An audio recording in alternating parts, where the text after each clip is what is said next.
Ya, saya baru baru aja ngobrol. Kayak suara baru muncul.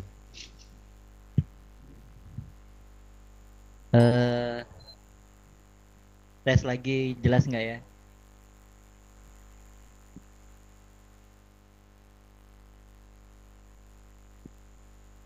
Oke, sip. Berapa orang?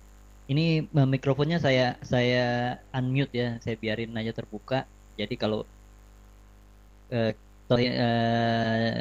jadi ya kalau mau nanya bisa langsung aja, nggak usah pusing.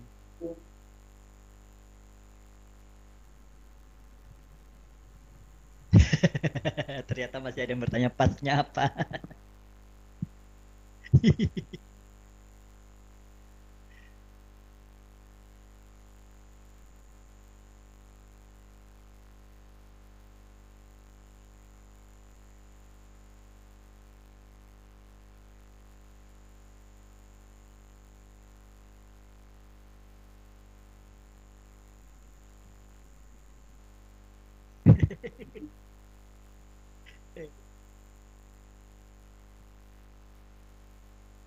Ini juga materinya belum terlalu serius ya. Jadi ini cuma bagian balik lagi ke dasar gitu ya. Dasar dasar soal trading forex. Oke.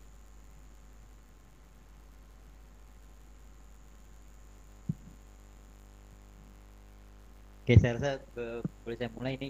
Saya kasih judul itu mendadak trading forex. Mungkin saya saya udah bikin simulasinya. Mungkin kita materi ini akan kelar dalam mm, 2 atau 3 minggu ya. 2 atau 3 minggu kelar di materinya. Kita bahas ini. Kenapa kenapa menggunakan saya pakai kata mendadak gitu ya? Karena sebagian besar yang sekarang lagi trading forex ya mendadak tiba-tiba trading forex. Ada yang dari artis tiba-tiba jadi trading forex, ada yang koki tiba-tiba jadi trading forex, ada yang buruh bangunan tiba-tiba trading forex. Nah, yang nggak jadi masalah sih, cuma unik aja, jadi menarik aja buat dijadikan tema buat saya. Oke.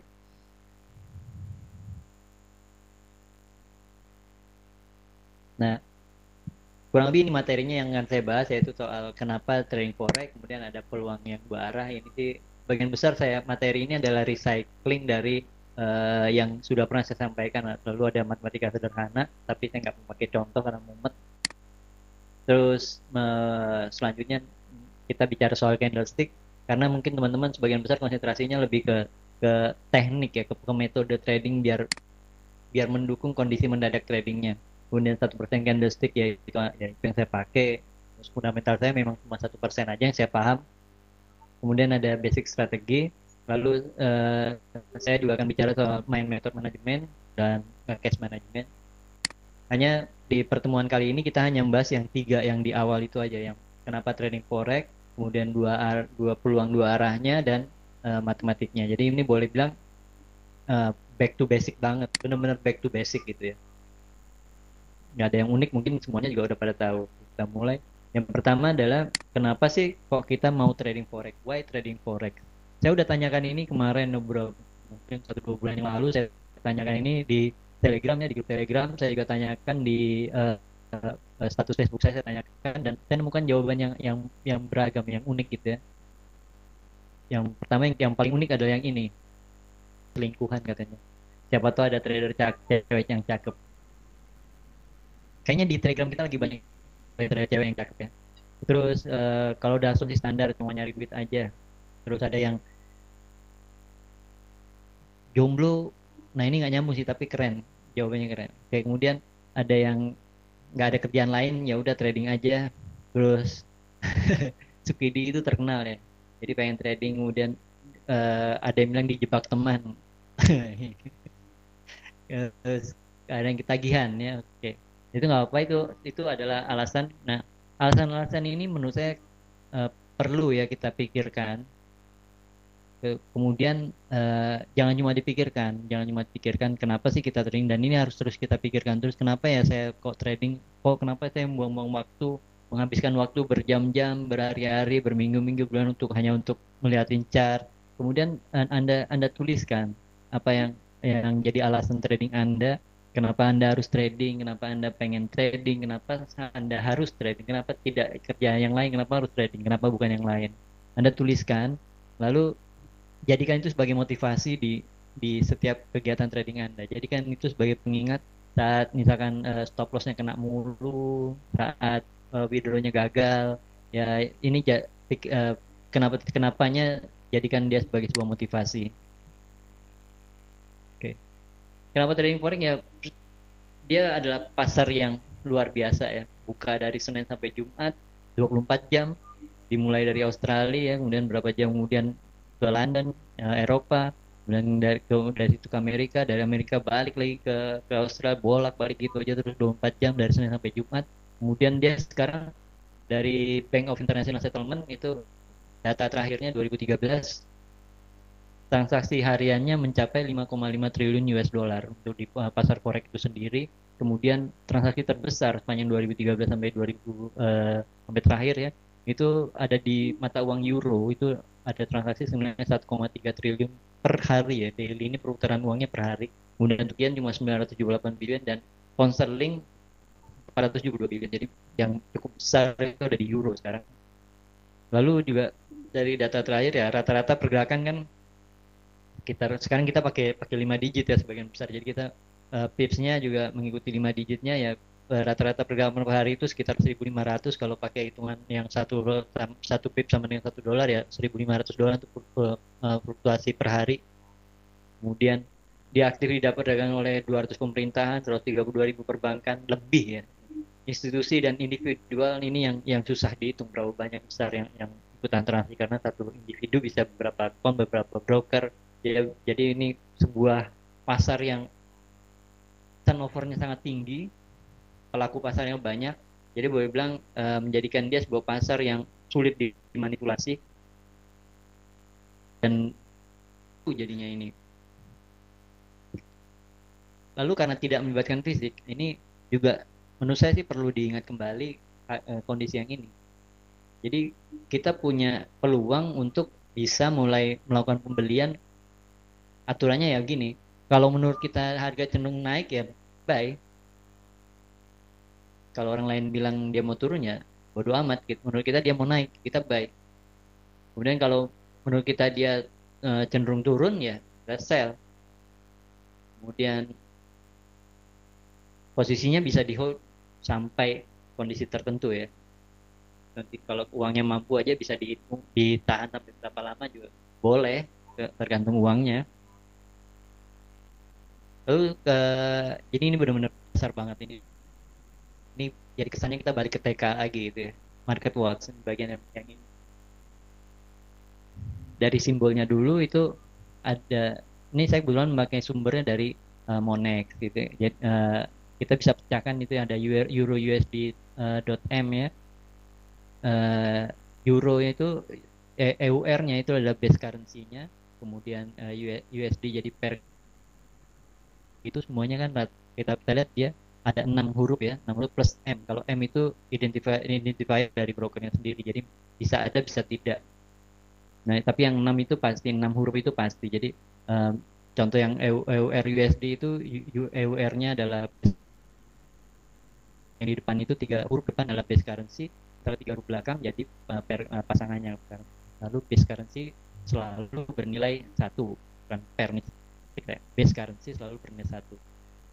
Jadi kalau misalnya contoh euro USD lagi 0,8300, itu artinya 1 euro sama dengan 1,08300, atau kalau kita punya 1 euro bisa dia jadi 1,083 dolar. Atau kalau mau beli 1 euro kita butuh uang 1,08300 US dollar. Kemudian yang di bawahnya selanjutnya lagi itu cuma pergerakan, kalau jadi dari 1,08300 ke 301 ya, jadi dia naik 1 pip. Kalau dia jadi 299 berarti turun 1 pip. Nah, kemudian selanjutnya lagi ada bid dan ask. Bid ini singkatannya dari bidder. Ini adalah kolom di mana adalah harga untuk posisi atau transaksi jual. Jadi posisi jual itu dia ngambilnya dari harga di kolom bid. Jadi kalau Anda pengen jual, maka Anda akan dapat harga yang di kolom bid.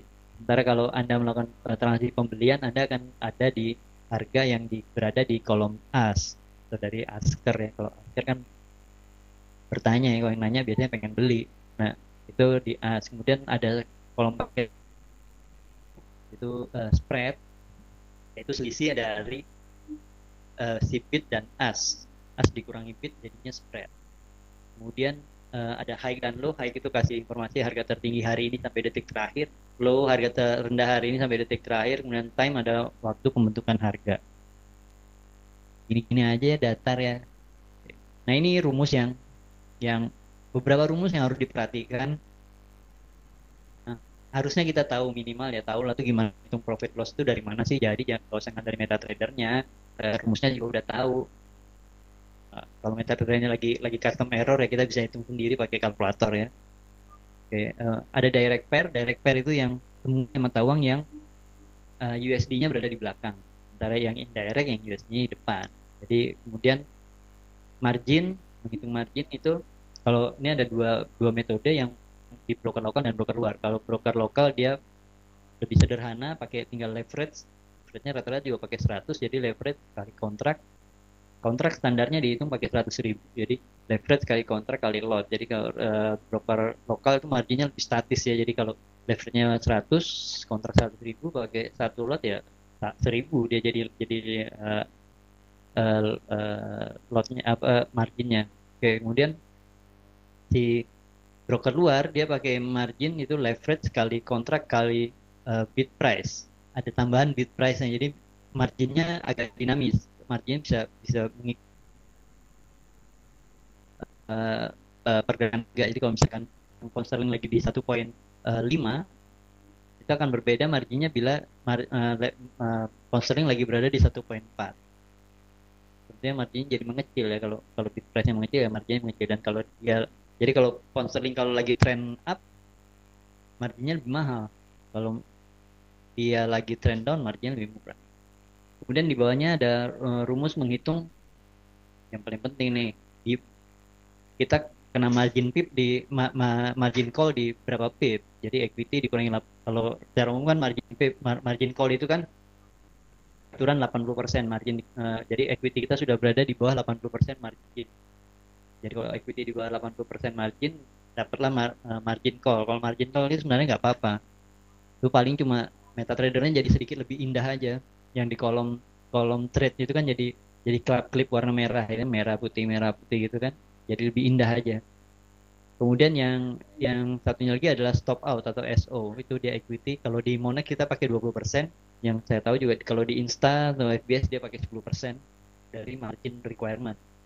Jadi kalau misalkan kalau di Monex itu marginnya adalah 1.000, kalau Anda pakai satu lot margin 1.000, maka begitu equity di bawah $200 ya selesai, stop out, di stop, posisi terbuka di stop dan out, nggak ada posisi lagi. Dan kita cenderung susah untuk melakukan trading kembali tanpa, kalau kita pakai menambah dana ya nggak mungkin mengambil posisi, nggak mungkin mengambil posisi lagi. Itu namanya stop out. Ini juga yang perlu kan, kita memang harus tahu ini balance equity, free margin, level margin.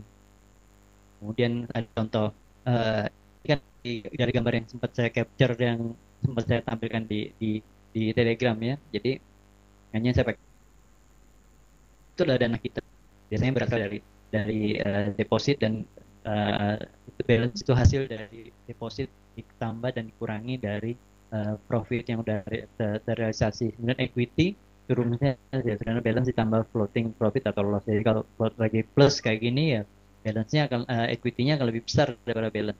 Kalau dia lagi di bawah itu lagi merah, lagi minus ya equity-nya jadi lebih kecil. Memang free margin adalah equity kurangi margin, ini adalah margin yang masih bisa digunakan untuk melakukan transaksi. Jadi kalau di kondisi seperti ini dengan margin yang saya free-nya ada 2.100, saya masih punya kesempatan untuk memasukkan posisi transaksi sebanyak 2 lot lagi. Kemudian margin level ya equity dibagi margin dikali 100%. Dan itulah. Jadi ini semuanya sederhana. Nah, sampai di sini kalau mau ditanyakan ya silahkan. Saya terima telepon dulu nih. Di dealer. Gini.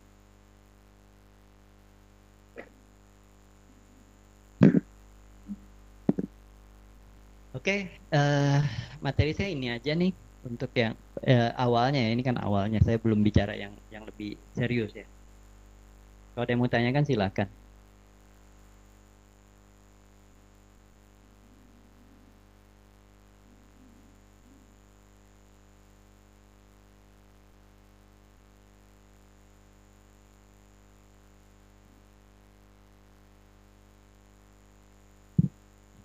Oh, ada yang belum saya buka. Oke, ini saya mikrofonnya saya unmute semua. Jadi mau nanya silahkan langsung. Ini materinya mendasar sekali. Eh, kalau boleh bilang ini materinya abal-abal karena kan bisa di Google aja ketemu nih, nggak spesifik.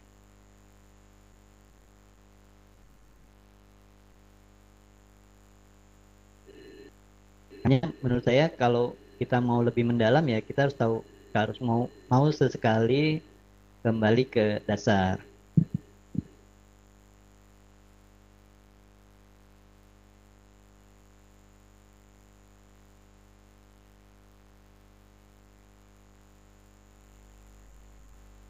Oke, ada yang mau tanyakan? Saya nggak ada ya, nggak kan udah pada jago semua ya. Ini konsep, wah opsinya mantep nih.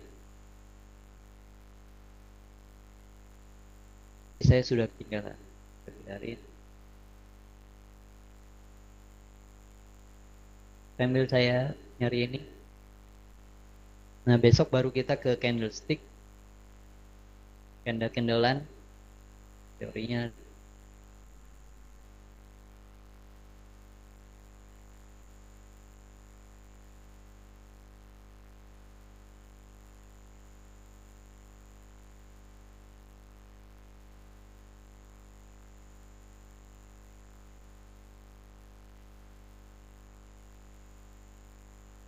Biasa terjadi dengan equity biar, biar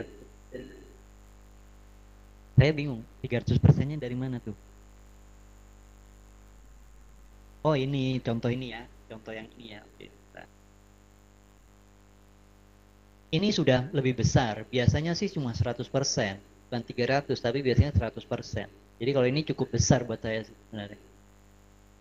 Ini jadi besar ya karena di sininya sudah tuh. Kalau boleh bilang ini saya waktu saya kalau kita nggak perhatikan ini ya, nggak kita tidak memperhatikan kondisi equity, maka kita hanya perhatikan ini aja. Saya baru klik, saya misalkan baru klik ini masih minus minus oleh spread ya, minus spreadnya. Maka ini kan margin ini 2000 dikurangi 1000 ya, jadi free-nya ini cuma 1190-an. Nah ini masihnya levelnya equity dibagi margin. Equity-nya kalau ini masih misalkan 0 deh gitu ya, misalkan 0 ya. Equity dibagi margin. Jadi ini 2009 ya 200-an persen nih.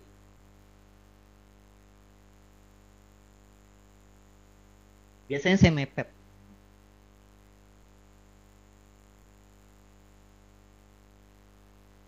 Jadi eh, tapi nanti saya ada kebagian yang ini ya.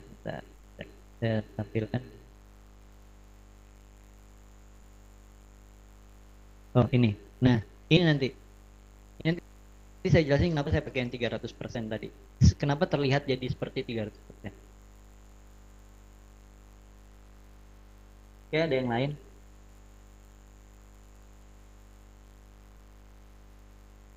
Kalau punya mikrofon ya silahkan aja, mau ditanya silahkan aja.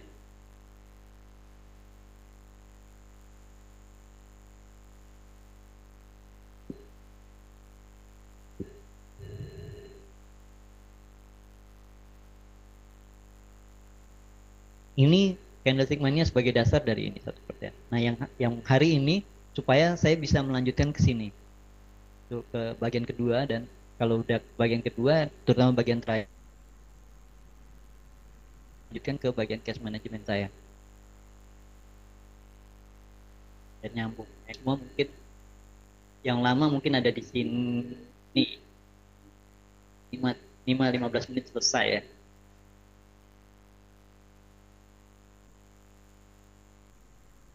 Oke, ada lagi mau ditanyakan? Biasanya nggak ada yang nanya, udah tahu.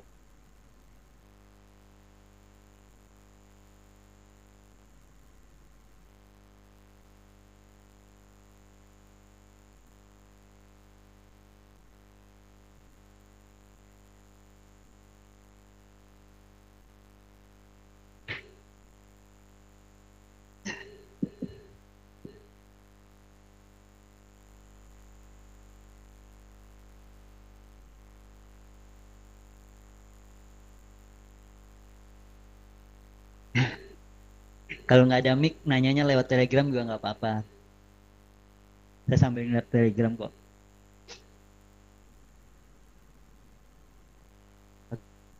Telegramnya saya tampilkan ya.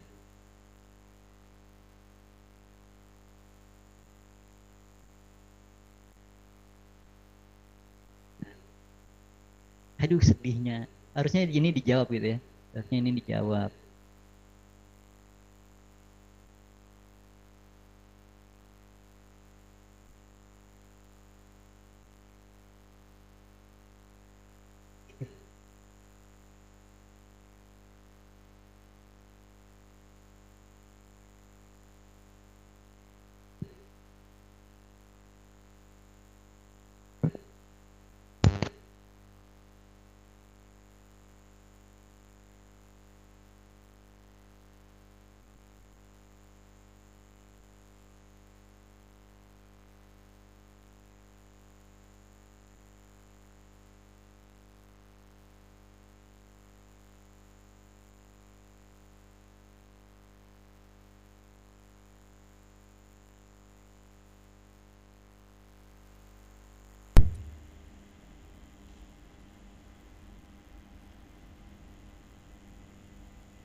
Nah, ini yang keren. Pertanyaannya, apa itu leverage? Di atasnya tadi ada yang apa itu leverage? Keren. Leverage kita bilang itu daya ungkit ya, buat ungkit permodalan kita ya. Ungkit permodalan kita. Jadi kalau saya pakai ini ya.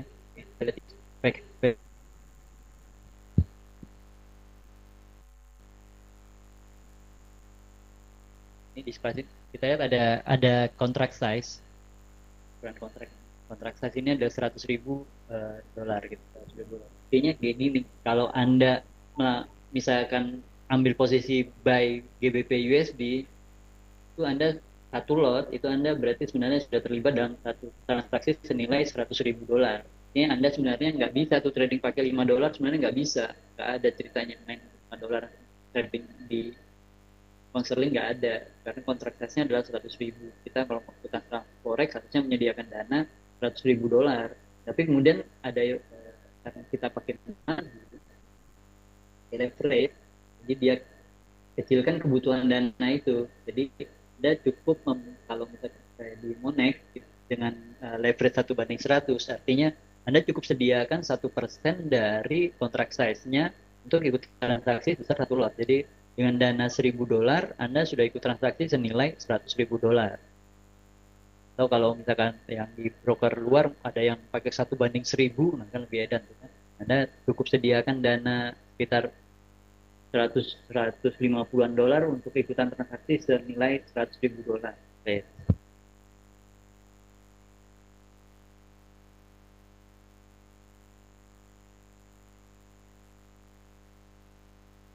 Nah, itu udah dijawab. Sebenarnya bukan baiknya broker fair, biar lebih seru ya, biar lebih seru.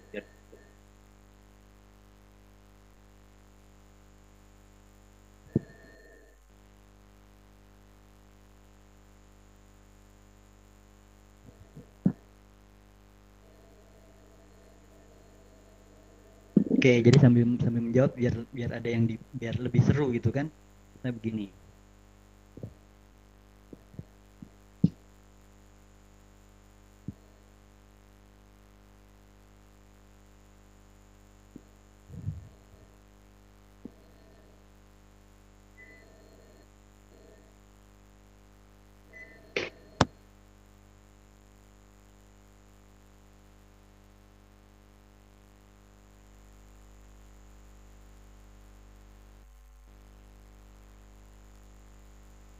Tunggu saya baru $75.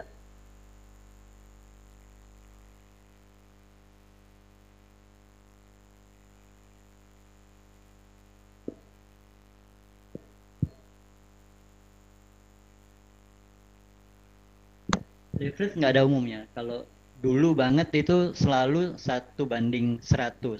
Secara umum tuh 1:100. Tapi kemudian broker-broker Rusia rata-rata menggunakan 1 banding, mulai bikin terobosan tuh tahun 2000-an mereka mulai pakai 1:500, dan sekarang ada, kalau nggak salah yang paling tinggi kayaknya 1:2000 ya. 1:2000. Kalau 1:1 sebenarnya bukan leverage. Itu adalah transaksi yang sewajarnya, harusnya harusnya 1:1.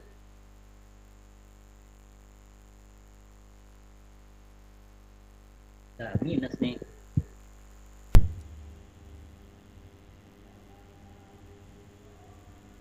Jadi itu memang diatur oleh regulator, Pak ya.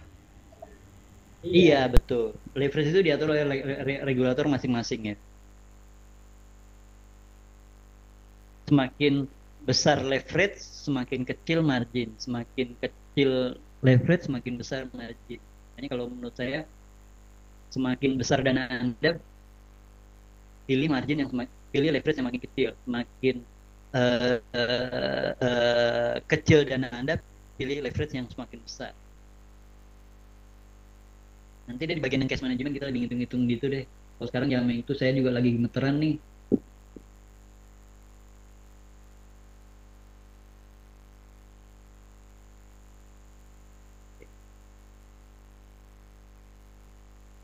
Kok jadi lamban ya, nggak jatuh ya? Ayo dong, turun lagi dong dikit. Ayo lagi turun. Nah, siapa lagi ya?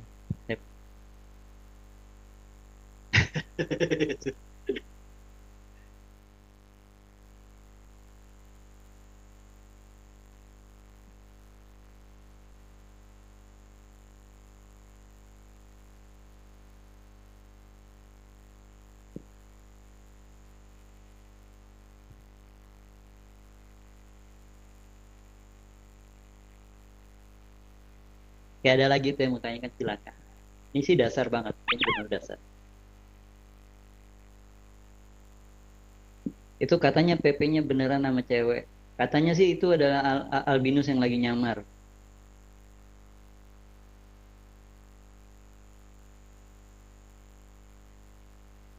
Siapa dengan albinus? Biasa.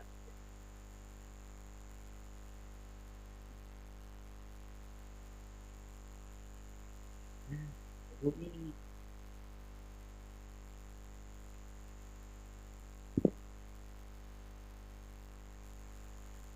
lamban nih.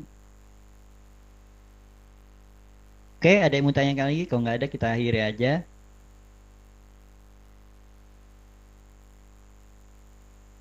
Kalau ini cuma dasar sekali ya, bagian mendasar. Kalau untuk keluar dari ente tersebut gimana tanda-tandanya? Nah, nggak pakai tanda-tanda sih. Ini sekarang sekarang lagi oke. Kalau leverage besar bagus nggak sih Mbak? Biasanya ngasih pengaruh negatif atau leverage itu, kalau kita leverage itu memungkinkan Anda untuk dengan modal kecil, semakin besar kan, kalau leverage-nya besar, dengan modal kecil Anda sudah bisa ikutan transaksi. Jadi artinya kalau leverage-nya besar, Anda nggak butuh tuh modal modal modal besar, Anda cukup pakai modal kecil. Tapi ada buruknya juga, karena nanti marginnya kecil.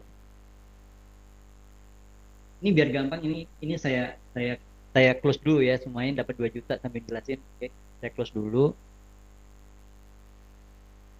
Saya kembali ke yang ini tadi. Oke. Oke. Nah, coba Anda perhatikan yang bagian dari stop out. Equity dikurangi 20% dari margin requirement dibagi kontrak dikali lot. Nah, kalau misalkan pakai kalkulator nih biar gampang. Misalkan di Monex deh. Monex itu kan broker lokal, leverage dia 1:100, 1:100, jadi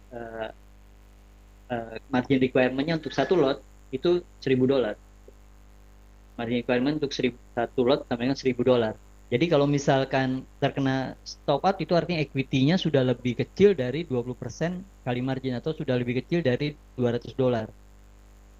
Jadi dia kalau equity kita 199, lagi ada posisi equity kita jadi 199, langsung hilang deh. Sisa misalkan modal kita 1.000, transaksi pakai satu lot, kalau kena stop out gara-gara leverage-nya 1:100, maka uang tersisa kita $199.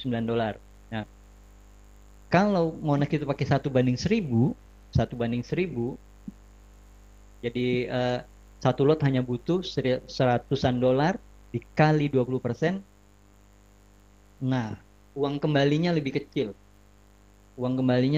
Itu aja sih seremnya di menggunakan leverage yang besar. Itu uang kembali kita jadinya lebih kecil. Leverage yang besar itu uang kembalinya lebih kecil. 20% itu dari trading conditionnya Monex. Monex pakai equity yang di bawah 20%, kita kena stop out. Kalau di broker luar mungkin dia pakai 10%. Monex itu spreadnya bisa kelihatan ya. Terus kalau kebetulan saya dikasih sebuah akun yang kondisinya beda gitu ya, komisinya tak tertampilkan. Kalau umumnya Monex ada komisi untuk satu lot sekitar normalnya $35. Kalau ini akun spesial. Nah itu untung saya keluar ya, baik benar tipon. Nah ayo naik aja, saya udah keluar, nggak apa-apa. Ayo lebih kenceng.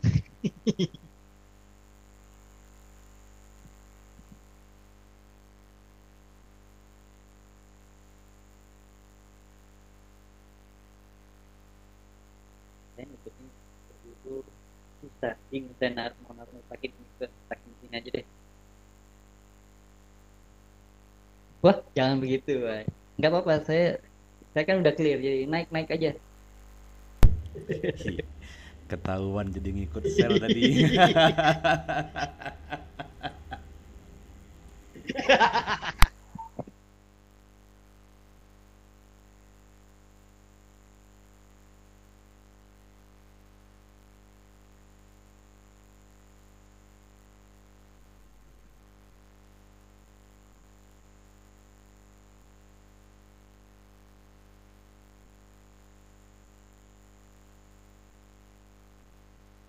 Wah,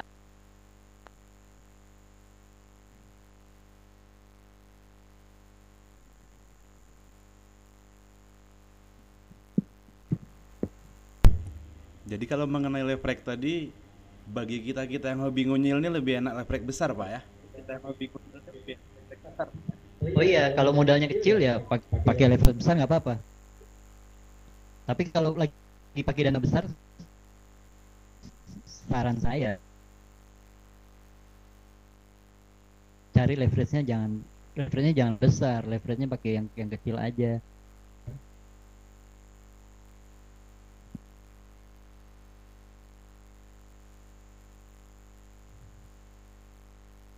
Atau tersisa 0, sekian gitu kan. Biasanya kalau kalau kena stop out di FBA 1 Insta kan duit kita tinggal 0,0 gitu kan.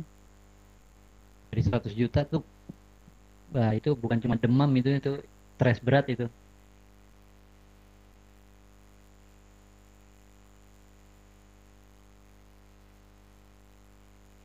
Sayangnya saya sudah profit, jadi saya sekarang udah kehilangan nafsu untuk ngeklik-klik lagi. Iya, biar kelihatan keren.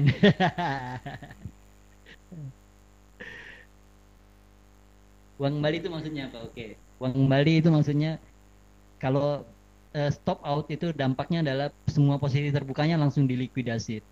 Nah, maka pastinya hasil balance Anda di cut. Sisanya itulah dia saya sebut sebagai uang kembali. kurang kenceng suaranya.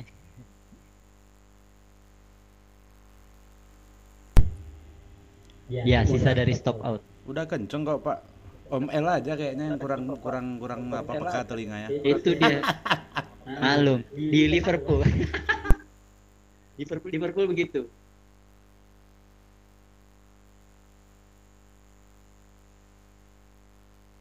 Tajam nih. Euronya menarik nih.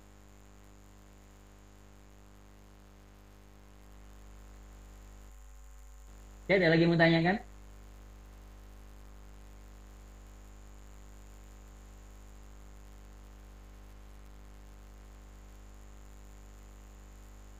Gue tadi 13 mega. Aduh. Enggak, kondisi nggak akan saya tampilkan. Nggak ada gunanya lagian buat pengajaran nih kondisi mah. Kecuali saya lagi jualan. Kalau saya jualan saya tampilin deh.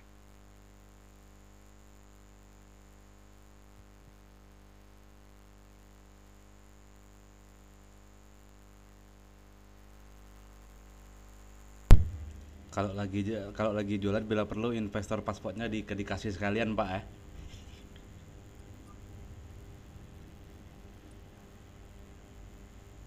Tapi berhubung tidak jualan ya nggak usah gitu ya.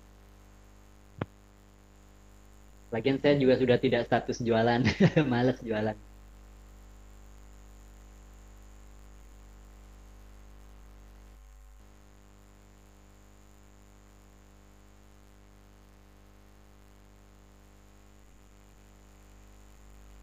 Ajari.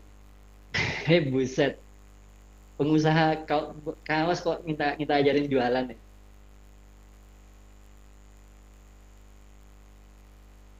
Enggak, saya tidak eh, PAM itu belum belum bukan buat saya sepertinya karena saya sendiri sedang mengelola dana sekelompok dana nasabah ya. Jadi kalau saya dipusingkan lagi dengan yang PAM itu dana dana yang gabungan banyak orang itu ribet buat saya.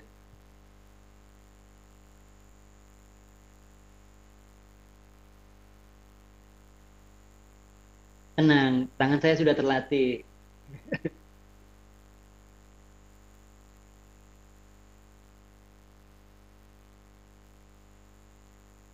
Sebenarnya menurut buat saya sih menampilkan kondisi itu nggak nggak pas buat saya. Saya aja yang ngerasanya nggak pas.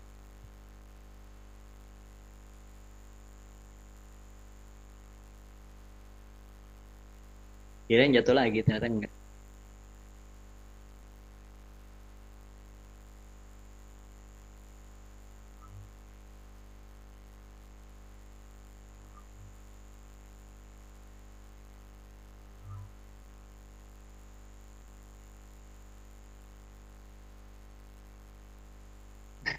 Sebenarnya nggak perlu pusing. Yang penting kalau udah profit ya keluar aja kan. Kalau udah profit ya kita mau ambil ambil aja, nggak usah pusing.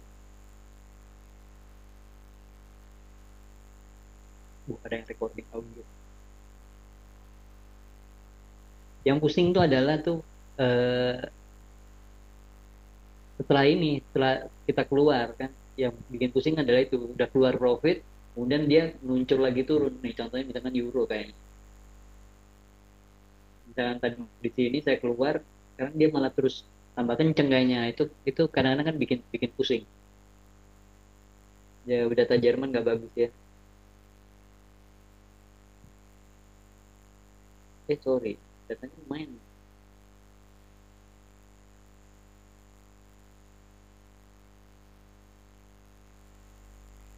Sorry, penganggurannya naik.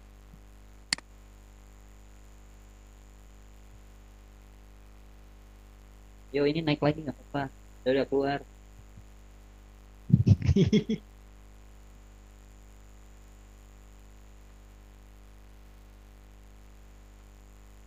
Oke, ada lagi yang mau tanya kan?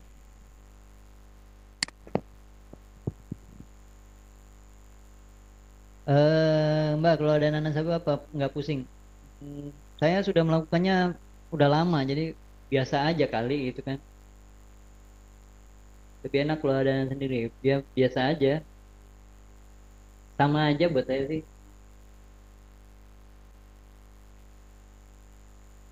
Lagian nasabah saya juga rata-rata udah 10 tahunan dengan saya.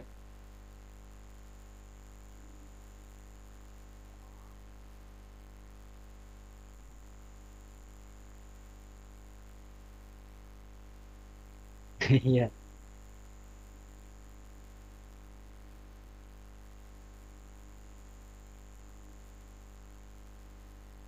Atau jangan-jangan itu testimoni ya, lagi pusing dengan nasabahnya ya.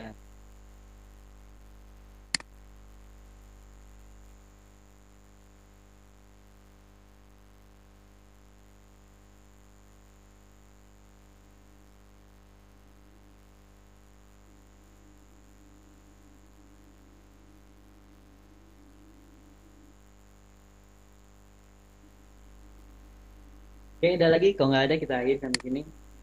Ini hanya bagian mendasarnya aja, bagian dasar aja. Sekilas mendasar lebih bagusnya sih memang dipelajari dulu dari awal gitu. Jadi ya, soalnya saya ngerasa perlu karena saya sering kali ngelihat terutama yang nasabah yang katanya sudah pernah trading di broker lain begitu masuk ke kelas edukasi saya di Monex itu saya temukan ya contoh direct pair itu apa ya nggak ngeh gitu ngitung profit loss juga ngandalin MetaTrader kemudian menghitung margin juga babak belur jadi boleh bilang jadi kita kemudian bertanya eh, money manajemennya bagaimana kalau Anda menghitung margin margin saya tidak tahu money, money manajemennya dari mana Anda menghitung money manajemennya seperti apa Anda membuat rencana tradingnya seperti apa apa cuma mengikuti yang di forum-forum aja kalau Anda sendiri nggak paham soal margin gimana Anda mau misalkan oke saya transaksinya adalah saya strateginya adalah averaging tapi Anda nggak mengerti menghitung marginnya itu repot Anda juga tidak mengerti menghitung misalnya Anda tidak mengerti menghitung profit loss-nya wah itu paling parah karena misalkan kalau Anda main klik aja Anda misalkan sebelumnya di pound sterling kayaknya gampang hitung profit loss-nya tiba-tiba Anda masuk ke eh, Prosper ke pound sterling yen yang rumus hitungnya beda mumet deh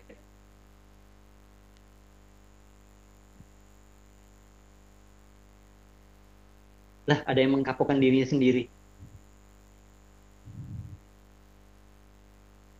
Oke, ada lagi yang mau tanyakan? Kalau nggak ada, saya ucapkan terima kasih. Kirain udah jadi. Saya ucapkan terima kasih. Besok kita lanjut lagi yang lebih mungkin yang lebih menarik ya, yang lebih menarik buat buat teman-teman yaitu soal soal teknikalnya, teknikal fundamental itu menarik. Kalau yang ini kan nggak menarik ya, kan cuma basic aja. Oke, terima kasih ya. Kasih Pak.